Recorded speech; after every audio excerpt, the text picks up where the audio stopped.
Halo, selamat malam saudara. Anda menyaksikan Tribun News on Focus bersama saya Agung Laksono. Forum Purnawirawan Prajurit TNI belum lama ini mendeklarasikan pernyataan 8 sikap. Salah satu tuntutannya adalah mengusulkan pergantian Wakil Presiden Gibran Rakabuming ke MPR. Pernyataan sikap ini ditandatangani oleh 103 mantan jenderal, 73 laksamana, 66 marsekal, dan 91 kolonel. Bahkan surat ini juga sudah ditekan oleh Wapres ke-6 RI Tri Sutrisno. Lantas apakah tuntutan ini bisa berujung pada pergantian Wapres? Kita akan bahas bersama pengamat politik Universitas Nasional, Selamat Ginting. Halo, Bung Ginting, apa kabar? Ya, alhamdulillah kabar baik, Bung Agung. Oke, Bung Ginting, saya ingin minta pengantar ini bagaimana pandangan Anda soal adanya forum yang isinya purnawirawan TNI atau mantan TNI dan mereka itu menyatakan sikap atas kondisi tanah air saat ini. Bagaimana Anda melihat perkumpulan tersebut? Ya, mereka tentu sudah merenung begitu dalam, begitu jauh, dan bagi mereka sebenarnya dari enam orang yang maju dalam kontestasi Pilpres itu, lima orang tidak ada masalah. Artinya kalau pasangan Ganjar Pranowo, Mahfud MD menang, nggak ada masalah. Pasangan Anies Baswedan Caimin menang, tidak ada masalah. Prabowo maju menjadi presiden tidak masalah. Yang menjadi masalah bagi mereka adalah posisi Gibran sebagai wapres. Ini yang menurut mereka tidak masuk akal, bagaimana seseorang yang tidak memenuhi persyaratan dari sisi usia tiba-tiba simsalabim dengan berbagai cara lalu masuk dalam kontestasi itu.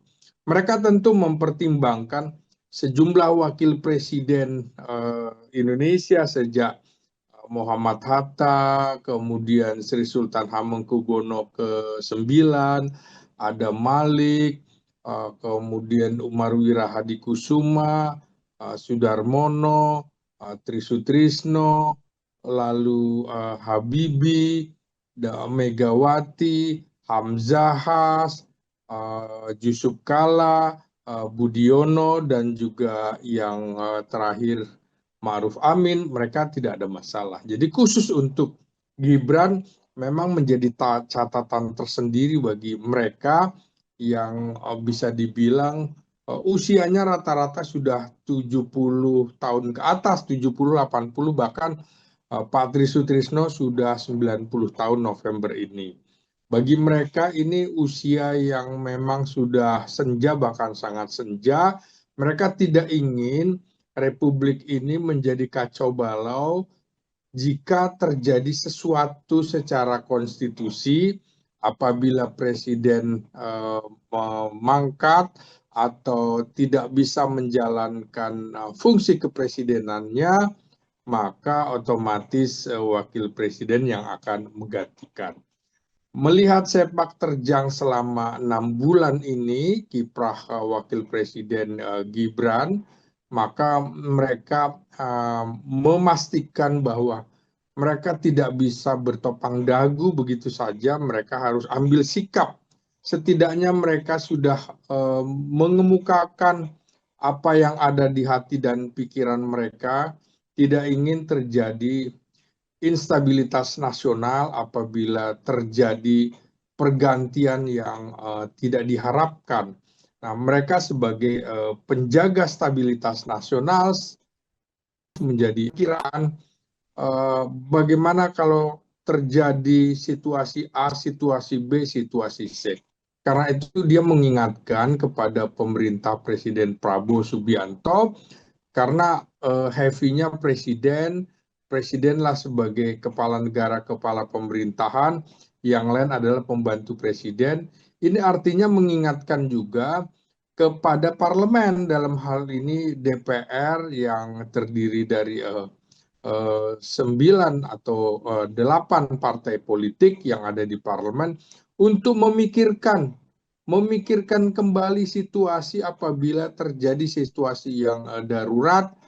Kita tentu berharap Presiden Prabowo sehat walafiat di usianya yang 70 miliar di kawasan Asia Tenggara dan negara dengan penduduk terbesar ketiga keempat di dunia juga demokrasinya seperti itu, jangan sampai kemudian ternodai oleh pemimpin-pemimpin yang tidak melalui proses yang alamiah gitu. Ini kan sebuah proses yang bisa dibilang situasi yang agak unik, situasi yang tidak terbiasa dibandingkan dengan wapres-wapres sebelumnya yang kemudian menjadi orang kedua di Republik Indonesia ini. Saya kira itu bahan pemikiran, bahan renungan mereka yang tidak sabar untuk disampaikan karena pemerintahan sudah berjalan selama 6 bulan. Jadi lebih baik mencegah daripada mengobati, lebih baik memperingatkan daripada terjadi situasi yang tidak kondusif di kemudian hari. Begitu. Oke, jadi dari mereka ini muncul keresahan seperti itu ya, Bung Ginting ya. Persis, persis.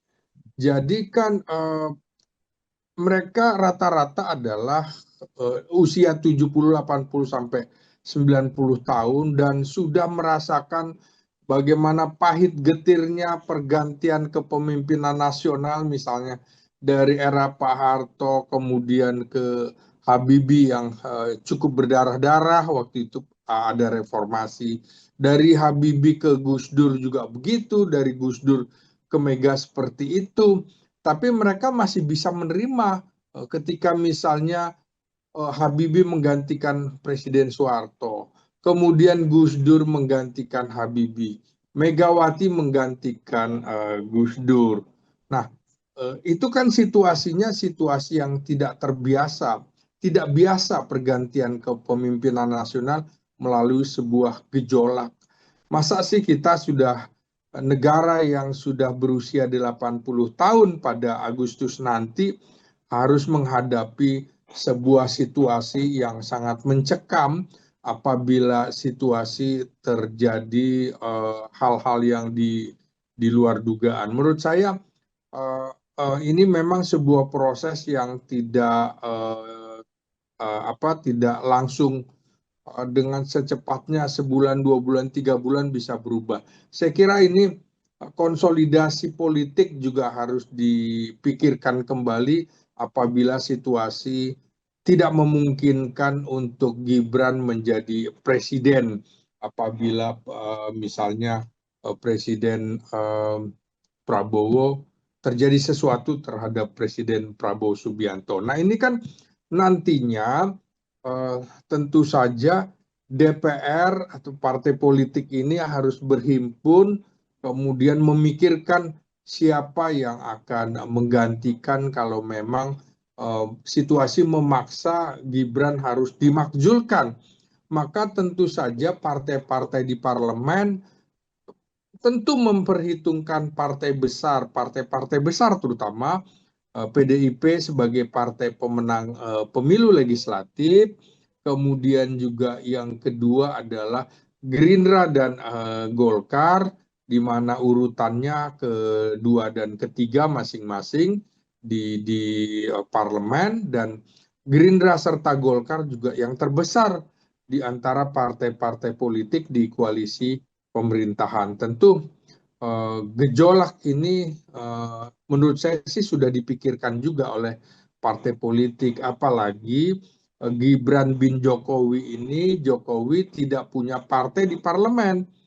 Praktis PSI, Partai Solidaritas Indonesia, yang dipimpin oleh adiknya Gibran yaitu Kaesang, dengan dukungan infrastruktur dan suprastruktur politik pada saat bapaknya menjadi presiden ternyata juga tidak mampu menempatkan wakilnya di DPR RI. Karena itu menurut saya situasinya harus semua memikirkan kondisi, walaupun memang DPD mereka berada dalam ruang MPR sebagai anggota MPR bersidang, lalu kemudian dari situ juga harus melaporkannya ke MK, MK mengembalikan ke MPR, baru MPR memutuskan. Dan itu nantinya barangkali bisa diputuskan apakah koalisi yang mendukung pemerintahan atau apa. Ini kan situasi masih menunggu Kongres PDI Perjuangan apakah akan bergabung dalam pemerintahan atau tidak. Kemudian juga apakah dalam reshuffle kabinet juga nanti akan segera ditarik atau tidak. Ini menurut saya sebuah sinyalemen bahwa Prabowo Subianto sudah merasa tidak nyaman dengan Presiden Jokowi karena itulah dia mencoba menjalin hubungan dengan PDIP sebagai partai besar. Nonsens sebuah negara tidak merangkul sebuah pemerintahan, tidak merangkul partai besar, partai pemenang pemilu. Apalagi kemudian di dalam petisi forum Purnawirawan Prajurit TNI ini juga mengemukakan dukungannya terhadap Prabowo Subianto untuk melakukan reshuffle kabinet, terutama kepada menteri-menteri yang terduga atau diduga melakukan pelanggaran tindak pidana korupsi dan juga yang diduga terafiliasi dengan presiden lama yaitu Jokowi. Ini kan artinya ingin memisahkan Prabowo dengan Jokowi, mendukung program Astacita pemerintahan Kabinet Merah Putih kecuali IKN, mendukung proyek strategis nasional kecuali PIK 2, Rempang, dan program yang dapat menghambat atau merusak lingkungan hidup dan menyengsarakan masyarakat. Dan yang poin ke-8 itu yang Bung Agung tanyakan tadi, yaitu tadi mempertimbangkan untuk memberhentikan Gibran sebagai wakil presiden. Karena mereka tentu saja berpikir bahwa setelah 6 bulan ini nggak bisa apa-apa ini wakil presiden. Dan ini nggak pernah terjadi sebelumnya. Wakil presiden begitu diragukan kapasitas, kapabilitas, dan intelektualitas yang bersangkutan. Begitu. Baik, jadi ini berdasarkan hasil pengamatan setelah 6 bulan berjalan pemerintahan dari Prabowo ini ternyata mereka akhirnya berani mendeklarasikan sikap tersebut, Bung Ginting, seperti itu. Lalu ini kalau dari sikapnya PSI kan kemudian ini sudah berkomentar ya terkait agar Gibran diganti seperti itu. Nah, si PSI bilang kalau sikap Forum Purnawirawan ini tidak menghormati keputusan pemilu. Apa komentar Anda, Bung Ginting? Iya, ini kan konstitusi menyarankan kan tidak ada salahnya dan perspektif PSI juga ya kita hormati semua. Perspektif para purnawirawan kita hormati dengan segala argumentasinya. PSI kita hormati dengan segala argumentasi. Ini kan politik, pernyataan politik bukan soal betul salah, tapi argumentasinya apa? Adakah situasi yang memaksa? Toh akhirnya kalau kita pikirkan ini sejalan dengan tuntutan-tuntutan publik sebelumnya untuk mengadili mantan Presiden Jokowi dan memakzulkan Gibran. Artinya kan ada suara yang sama nih antara Purnawirawan dengan sejumlah kelompok civil society serta kaum cendekiawan yang melihat bahwa ada situasi bangsa yang sengkarut gitu, sangat babaliut, begitu ruwet gitu, kemudian harus digunting benang kusutnya ini. Nah, itulah yang kira-kira ditawarkan oleh Forum Purnawirawan Prajurit TNI untuk memutus mata rantai, untuk memutus benang kusut ini agar pemerintahan Prabowo Subianto tidak digelayuti, tidak dibebani oleh pemerintahan yang lama.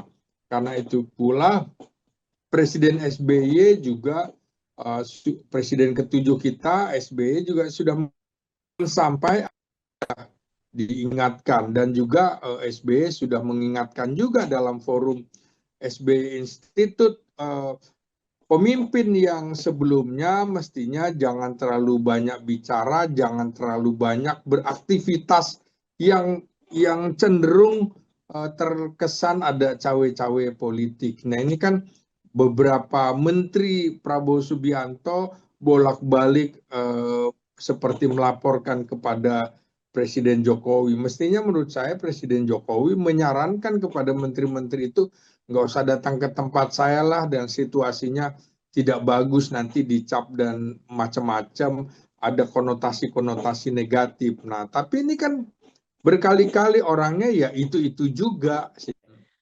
Bung Ginting, ini dalam tuntutan juga Forum Purnawirawan menyatakan bahwa ada desakan untuk kepada Prabowo agar mereshuffle para menteri hingga pejabat dan aparat negara yang terikat dengan Presiden ke-7 RI Joko Widodo. Apakah hadirnya menteri bawaan Jokowi ini berpotensi mengganggu pemerintahan Prabowo sendiri kalau dari kacamata Anda? Ya, ini kan Prabowo dalam pembentukan kabinetnya lebih mengedepankan akomodasi politik ya. Dari rencana membuat second kabinet atau kabinet profesional, tapi ternyata mengakomodasi sampai 17. Artinya separuh dari Menteri Jokowi yang waktu itu 34 kementerian, 17 ada di pemerintahan Prabowo Subianto. Jadi rasanya memang ada tudingan bahwa Presiden Prabowo masih berada di bawah bayang-bayang Presiden Jokowi. Karena itu petisi yang dilakukan Forum Purnawirawan Prajurit TNI itu mengingatkan kepada Prabowo Subianto, ingat loh, kita ini tentara, tentara itu tegak lurus, loyal pada pimpinan, pada satu pimpinan. Kalau komandannya diganti, maka pimpinannya adalah komandan baru. Kalau panglimanya diganti, maka panglima yang baru itulah yang mesti ditaati. Maka usulan dilakukan semacam kocok ulang reshuffle kabinet, saya kira biasa-biasa saja dan wajar-wajar saja. Biasanya bahkan 100 hari. Tapi karena 100 hari tidak terjadi, maka persis di satu semester ini dilakukan usulan, apalagi kan catatannya banyak sebenarnya. Beberapa menteri sudah diperiksa bolak-balik di Bareskrim, sudah diumumkan juga oleh Kejaksaan Agung.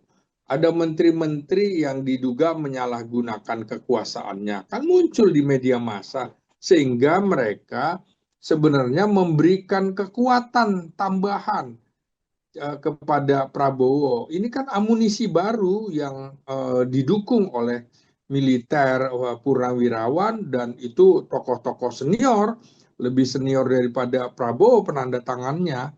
Itu menurut saya sebenarnya adalah dukungan amunisi baru bagi Prabowo Subianto jika harus sungkan menghadapi Joko Widodo. Nah, sekarang tinggal Prabowo sungkan apa enggak dengan para seniornya ini. Nah, jadi ini seperti buah si malakama bagi Prabowo, tapi dia harus menentukan sikap seperti itu.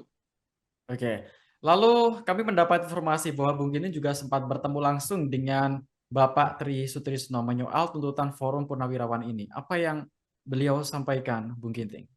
Oh, jadi saya itu kebetulan berkunjung ke rumah Pak Tri Sutrisno itu pada 9 April. Sama sekali saya tidak tahu ada forum yang sebelumnya meminta dukungan kepada Pak Tri Sutrisno. Tapi sepekan kemudian ternyata forum itu ada. Jadi yang saya bicarakan dengan Pak Tri itu membahas soal kebangsaan, soal bagaimana kita memahami filosofi atau paham bangsa, Pancasila, bagaimana proses berdirinya sebuah bangsa, Undang-Undang Dasar 1945 yang diketuk palu pada 18 Agustus 1945, Pancasila juga diketuk pada 18 Agustus 1945. Nah, ini adalah pondasi dasar yang membuat TNI hormat pada ideologi atau paham bangsa ini, ya, yaitu yang di tanggal 18 Agustus 1945, sehingga Undang-Undang Dasar apabila diamandemen itu sama juga meniadakan negara ini. Karena itu usulan bahwa kita kembali ke Undang-Undang Dasar 1945 bisa saya pahami. Jadi ternyata kemudian usulan ini ada juga di dalam forum Purnawirawan dalam petisinya. Memang juga ada keprihatinan diri untuk tidak memajukan anaknya sebagai wakil presiden. Itu dibicarakan waktu pembicaraan dengan saya sekitar 1,5 jam di kediaman beliau di Menteng. Jadi apa yang dibicarakan ternyata ada di dalam petisi itu. Tapi Patri tidak bicara bahwa sebelumnya ada purnawirawan perwira tinggi dan kolonel senior TNI purnawirawan yang berkunjung ke tempatnya meminta dukungan. Tidak. Jadi saya tidak tahu sama sekali, tapi ternyata 1 pekan setelah saya mengunjungi beliau, ternyata ada forum purnawirawan yang menurut saya sejalannya. Yang menarik adalah Patri kalau tidak salah beliau sebagai pembina atau penasehat di organisasi Purnawirawan ABRI atau Pepabri namanya. Di situ ya termasuk TNI dan Polri, lalu juga Persatuan Purnawirawan Angkatan Darat. Patri ada di posisi itu. Begitu juga kemudian para mantan kasal-kasal ada di posisi Persatuan Purnawirawan Angkatan Laut, Persatuan Purnawirawan Angkatan Darat. Jadi menurut saya kegelisahan sejumlah kalangan ternyata sama juga kegelisahan yang dirasakan oleh Jenderal Senior Tri Sutrisno dan juga para mantan Kepala Staf Angkatan serta mantan Wakil Panglima TNI Jenderal Fahru Roji, dan juga yang paling senior tentu saja Jenderal Purnawirawan Tri Sutrisno. Begitu. Oke. Lalu dalam statementnya ini kan Jenderal Purnawirawan Fahru Rozi juga menyoroti mengapa sebenarnya Prabowo ini merasa terlalu berutang budi kepada Jokowi. Apakah Bung Ginting juga melihat hal yang sama? Iya, saya kira begini harusnya eh, eh, apa yang diungkapkan eh, Jenderal Fahru Roji ini juga ungkapan jadi supaya Prabowo jangan merasa semuanya hutang budi pada pada Jokowi. Kan Jokowi juga sebenarnya harus berhutang budi dengan semuanya atau dengan rakyat Indonesia. Bahkan harusnya Presiden Jokowi itu mengucapkan permohonan maaf kepada bangsa ini yang membuat situasi menjadi tidak stabil, situasi menjadi tidak biasa-biasa saja ketika anaknya menjadi wapres. Ini kan soal bom waktu ini, Bung, yang kapan meledaknya, dan ini sudah diingatkan bahwa satu ketika akan meledak. Ingat ya, mahasiswa kan sempat juga mengemukakan dua tuntutan. Dua tuntutan itu adili Jokowi dan makzulkan Gibran.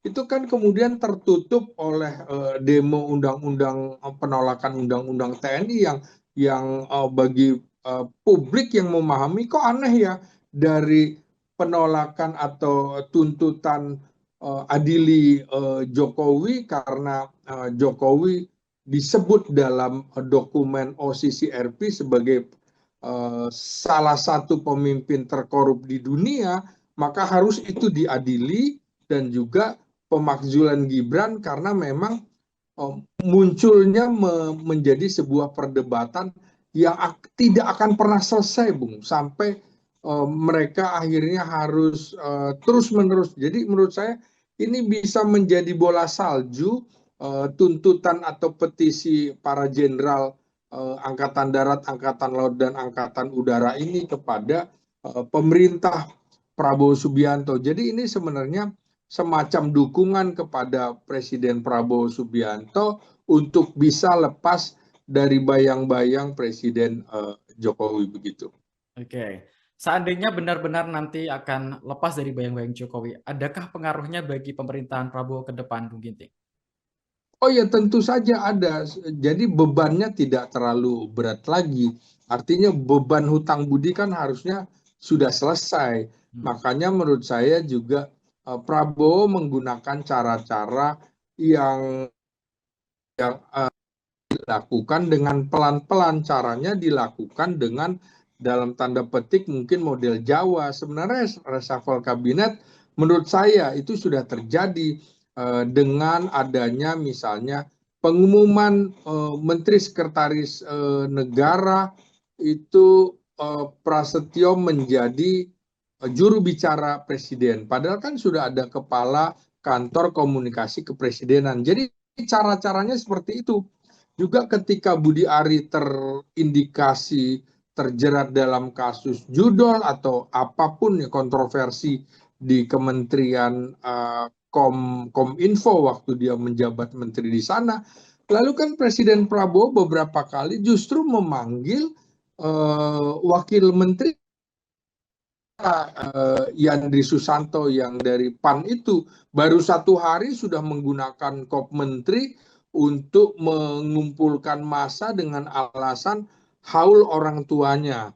Nah ini kan juga dalam beberapa kesempatan justru Prabowo akhirnya memanggil wakil menterinya, jadi bekas wakil gubernur Jakarta itu Reza Patria. Jadi cara-caranya adalah cara-cara halus yang kalau orang bisa memahami, oh sesungguhnya ini reshuffle merangkak begitu. Jadi bukan dengan gaya tegas Prabowo betul-betul menggunakan gaya yang halus, lembut, kira-kira begitu. Gaya Jawa, kira-kira begitulah. Oke, lalu akan bertahan sampai kapan Bung Ginting? Kalau dari sikapnya Prabowo terus-menerus menutupi secara halus seperti itu, apakah akan berlanjut sampai ke depan seperti ini? Iya, saya kira butuh waktu sekurang-kurangnya 1 tahunan ya, karena menurut saya pemerintahan Jokowi yang memimpin sebagai presiden selama 10 tahun itu masih kuat, Bung. Contohnya masih ada pejabat-pejabat sampai bukan cuma 17 yang di kabinet, dengan lembaga setingkat menteri ada 20-an. Artinya kakinya masih ada dan termasuk di posisi wakil presiden, sehingga harus pelan-pelan. Artinya ini sebuah langkah strategis bagi Prabowo untuk menghadapi Jokowi, tidak bisa tergesa-gesa, tidak bisa kemudian main cepat dengan seperti gaya aktivis, tapi memang harus dengan cara politik yang barangkali cantik, smooth, tapi tujuan akan tercapai. Sampai kapan? Maka kita tunggu lagi apakah 1 semester ini cukup atau ada juga sampai 2 semester, artinya 1 tahun. Kita tunggu saja apakah ada reshuffle kabinet yang saklek, tapi memang tadinya diharapkan menteri-menteri yang sudah tidak dipanggil-panggil lagi seharusnya tahu diri, saya mengundurkan diri. Tapi orang Indonesia ini kebanyakan agak kurang tahu diri, kecuali dia langsung diminta Anda mundur. Nah, saya kira lama-lama Prabowo juga batas kesabarannya ada ya. Sampai kan beliau menyampaikan bahwa kalau tidak sanggup mengikuti irama saya, ya pulang saja ke rumah, tidur di rumah. Itu kan artinya pesan bahwa saya ada batas waktunya loh, kira-kira gitu. Dia waktunya mengevaluasi pemerintahan 1 semester atau 6 bulan ini masuk akal. Apalagi juga 1 tahun di tengah situasi ekonomi yang sedang tidak baik-baik saja, tentu harus dipikirkan apakah kabinet gemuk ini akan segera dirampingkan. Masuk akal juga karena dananya juga banyak tidak bisa diserap. APBN sekarang lebih banyak menggunakan dana untuk sisa-sisa program Presiden Jokowi seperti IKN. Nah, kan IKN tidak disarankan oleh para purnawirawan itu untuk dilanjutkan. Begitu juga proyek strategis nasional seperti PIK 2, Rempang, dan lain-lain yang menyengsarakan rakyat, yang kemudian merusak lingkungan hidup. Jadi sebuah petisi yang menurut saya masuk akal dan logis. Inilah gaya tentara menyampaikan pendapatnya begitu. Oke, kembali lagi soal usulan agar Gibran diganti seperti itu, Bung Ginting, yang merupakan usulan dari Forum Purnawirawan Prajurit TNI tadi. Ini apakah mungkin nanti ada tindakan nyata untuk mengusulkan langsung ke MPR, atau ini hanya sebatas deklarasi saja? Dan bagaimana seandainya ini benar-benar diajukan, mekanisme di MPR nanti untuk pergantian wapresnya seperti apa kira-kira? Ya, tadi di awal sudah saya kemukakan itu nanti sangat tergantung di parlemen. Hmm. Misalnya, apakah akan menggugat Gibran dalam beberapa kasus sebelum dia menjadi wakil presiden. Perilaku-perilakunya yang dulu, misalnya kasus Fufu Fafa, kasus macam-macam, itu kan juga secara etik, secara kesantunan, peluru itu adalah situasi tidak lagi memungkinkan untuk terus mendukung Jokowi dan keluarganya. Bisa saja mereka akhirnya yang akan memutuskan apakah misalnya melewati tahap memanggil yang bersangkutan atau hak angket, hak menyatakan pendapat dan lain-lain, minta pertanggungjawaban. Saya kira kartunya kan sudah dipegang. Semua artinya uji forensik siapa pelaku penistaan terhadap Prabowo dan keluarganya. Apakah betul itu Fufu Fafa adalah Gibran? Itu bisa saja dibuka kembali. Saya kira ini dinamika politik. Politik itu tidak ada kawan dan lawan yang abadi, yang ada adalah kepentingan pribadi. Kita lihat nanti apakah kepentingan mereka dekat dengan Presiden Jokowi masih terus berlanjut hingga 5 tahun atau akan berhenti di semester 1 ini atau di semester 2 dan lain-lain. Semua sangat dinamis. Politik itu adalah seni dari berbagai kemungkinan untuk berkuasa, baik dengan cara cara unik, cara cantik, dan juga cara-cara yang barangkali tidak pernah dibayangkan sebelumnya oleh orang awam. Demikian. Oke, terlepas dari usulan ini apakah nantinya diterima atau tidak, ini kira-kira menurut pandangan Bung Ginting, para Purnawan TNI ini sedianya mereka ini menginginkan sosok wapres yang seperti apa? Apakah ada sosok tertentu yang mungkin pantas untuk mendampingi Prabowo, yang dalam notabene untuk menggantikan Gibran nanti dalam menjalankan pemerintahan ke depan? Kalau Bung Ginting ada pandangan sosok kah? Kan mereka tidak menyebutkan nama atau apa di antara 6 kontestan itu. Bagi mereka itu tidak ada masalah dengan kelimanya, kecuali yang keenam Gibran bermasalah. Hmm. Sehingga kalau di situ mereka tentu saja berharap siapapun tokoh-tokoh partai politik yang memang jam terbangnya cukup, baik di legislatif, yudikatif, atau memimpin partai, itu monggo-monggo saja. Jadi menurut saya biarlah itu konsensus yang akan menghasilkan cara terbaik di balik konflik ini. Jadi di balik konflik kan selalu ada konsensus. Kita tunggu konsensus terbaik buat bangsa ini, siapa yang layak menjadi pendamping Prabowo apabila situasi memaksa Gibran harus dimakzulkan.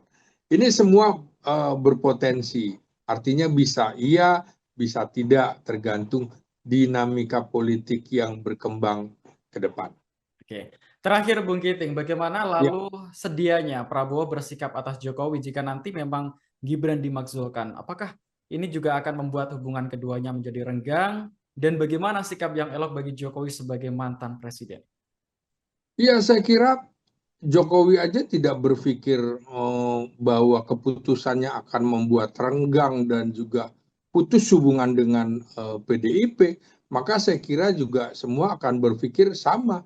Eh, Partai yang mendukung dia hampir 20 tahun aja sudah ditinggalkan, apalagi Prabowo dan menteri-menterinya sangat mungkin juga meninggalkan Jokowi kalau kemudian kepentingannya sudah tidak selaras, tidak serasi, dan tidak sebangun dalam menyelesaikan beberapa persoalan kebangsaan, baik secara uh, keputusan politik, keputusan hukum, keputusan ekonomi. Jadi multidimensi tentu dipikirkan, dan menurut saya juga Prabowo adalah orang yang memperhitungkan jasa-jasa orang lain sehingga tidak akan serta-merta seperti membuang kacang lupakan kulitnya, seperti juga bagaimana Prabowo belajar dari Presiden Soeharto yang